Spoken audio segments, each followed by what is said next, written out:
Guys അപ്പൊ ഒരു അടിപൊളി മോഡിഫൈഡ് ആയിട്ടുള്ള ഒരു ഹോണ്ട അക്കോർഡ് ആണ് ഇന്ന് കൊടുക്കാനുള്ള വണ്ടി. അപ്പൊ മച്ചാമരെ ഏറ്റവും കൂടുതൽ ആരാധകരുള്ള വാഹനമാണ് നമ്മുടെ ഹോണ്ട അക്കോർഡ്. അപ്പൊ എന്താ പറയാ, നല്ല രീതിയിൽ മോഡിഫൈഡ് ചെയ്ത് കൊണ്ടുനടക്കുന്ന ഒരു വണ്ടിയാണ് നമ്മുടെ ഹോണ്ട അക്കോർഡ്.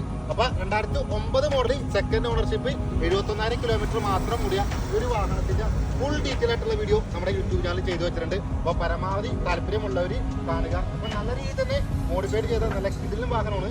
അപ്പൊ യൂട്യൂബിൽ ഇതിന്റെ ഫുൾ ഡീറ്റെയിൽ ആയിട്ടുള്ള ഒരു വീഡിയോ ഉണ്ട്. അപ്പൊ പരമാവധി എല്ലാവരും താല്പര്യമുള്ള എല്ലാവരും തന്നെ കാണുക. പിന്നെ ഈ ഒരു വീഡിയോ എല്ലാവർക്കും ഷെയർ ചെയ്യുക. പിന്നെ നമ്മുടെ അക്കൗണ്ട് ഫോളോ ചെയ്യാൻ മറക്കരുത്. ഇൻസ്റ്റാഗ്രാം, യൂട്യൂബ് എല്ലാം ഫോളോ ചെയ്യുക. പിന്നെ ഇതുപോലത്തെ വാഹനങ്ങളൊക്കെ ടീം കാണണമെന്നുണ്ടെങ്കിൽ, മോഹവണ്ടികളൊക്കെ താല്പര്യമുള്ള ഒരാളാണെന്നുണ്ടെങ്കിൽ നമ്മുടെ അക്കൗണ്ട് ഫോളോ ചെയ്യാൻ മറക്കരുത്. ഫ്രണ്ട്സ്, അപ്പോൾ 2009 വണ്ടി ആയതുകൊണ്ട് തന്നെ ടെസ്റ്റ് കാര്യങ്ങളെല്ലാം കഴിഞ്ഞ് പുതിയ പേപ്പർ ആഡ് ചെയ്തിട്ടുണ്ട്. അതുപോലെ തന്നെ neat and clean piece stock ലുക്കിൽ ചെറിയ മോഡിഫിക്കേഷൻ വരുന്ന നല്ല കിടിലൻ വാഹനമാണ് നമ്മുടെ ഹോണ്ട അക്കോർഡ്. നല്ല കിടിലൻ ലെൻസ്